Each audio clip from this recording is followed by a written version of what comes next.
উঠে এসেছেন এবং আমরা এই বিষয়ে প্রতিটা মানুষ অবগত যে তার নিজস্ব অর্থায়নে বাংলাদেশ জাতীয়তাবাদী দল বিএনপিকে প্রতিষ্ঠা করার লক্ষ্যে তিনি দীর্ঘদিন যাবৎ শ্রম দিয়ে আসছেন।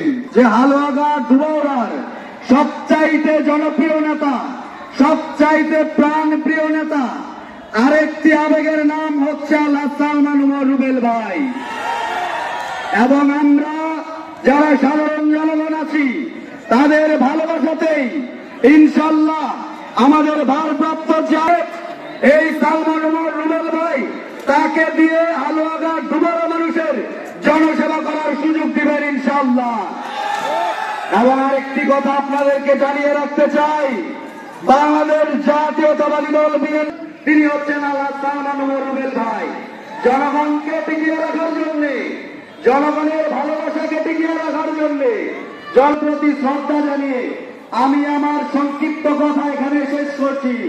বাংলাদেশ জিন্দাবাদ, বাংলাদেশ জাতীয়তাবাদী দল জিন্দাবাদ, শহীদ জিয়া অমর হোক, বেগম খালেদা জিয়া জিন্দাবাদ, তারেক রহমান জিন্দাবাদ জিন্দাবাদ।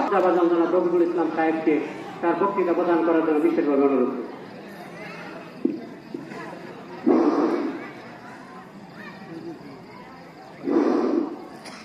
কে আছো জোয়ান, হও আগুয়ান, হাকিছে ভবিষ্যৎ। বাংলাদেশ জাতীয়তাবাদী দল বিএনপি জনাব সালমান ওমর রুবেল সাহেবের উদ্যোগে আজকে গৃহ নির্মাণ কর্মসূচির, গৃহদান কর্মসূচির আজকের এই সভার যারা উপস্থিত আছেন সকলকেই জনাব সালমান ওমর রুবেল সাহেবের পক্ষ থেকে এবং বাংলাদেশ জাতীয়তাবাদী দলের পক্ষ থেকে রক্তিম শুভেচ্ছা জ্ঞাপন করছি।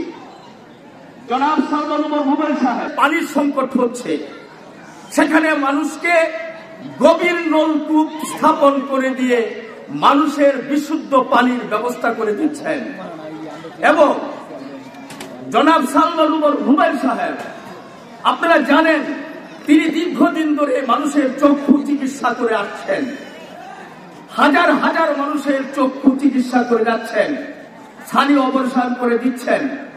এমন অসহায় মানুষ আছে, একটা মানুষ শুধু পরিবারের মধ্যে ছানি পড়ে যায়, তার চোখে যদি ছানি পড়ে যায় তখন এই মানুষটা কিন্তু অচল, এই মানুষটা কিন্তু অপরের নির্ভরশীলতা ছাড়া, অপরের সহযোগিতা ছাড়া তিনি কিন্তু চলতে পারে না। এমন দরিদ্র মানুষগুলোকে দেখে দেখে তিনি ছানি অপারেশন করে দিচ্ছেন। এবং অনেক একটু আগেই আমাদের ভাই একজন বলেছেন, তিনি সর্বদাই সর্বস্তরে মানুষের জন্য, দুঃখ দুর্দশাগ্রস্ত মানুষের পাশে দাঁড়িয়েছেন এবং এটার দৃষ্টান্ত প্রমাণ আপনারা দেখেছেন। একজন সৎ, স্বচ্ছ, নির্ভেজাল মানুষ জনাব সালমান ওমর রুবেল সাহেব।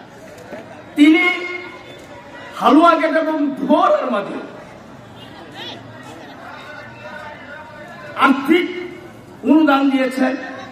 জুলাই অভ্যুত্থানে যারা পঙ্গু হয়েছেন, যারা এই স্বৈর শাসকের নির্যাতনে এবং স্বৈর শাসককে পরাজয় করার জন্য যারা সম্মুখ যুদ্ধ করেছেন এবং যাদের পঙ্গু হয়েছেন, নিহত হয়েছেন, জনাব তারেক রহমানের নির্দেশনায় জনাব সালমান ওমর রুবেল সাহেব প্রত্যেকটা ফ্যামিলিতে তিনি আর্থিক সহযোগিতা করেছেন এবং তাদেরকে যথাসাধ্য অর্থায়ন দিয়েছেন এবং তাদের খোঁজ খবর রেখেছেন। এবং আপনার করোনার সময়, একটু আগে বলেছেন, করোনার সময় মানুষ যখন অসহায়, গরিব মানুষ যখন কর্ম করতে পারে নাই, কাজকাম করতে পারে নাই, মানুষ গর্ভবদ্ধ অবস্থায় জীবনযাপন করছেন, রুবেল ভাইয়ের আগমন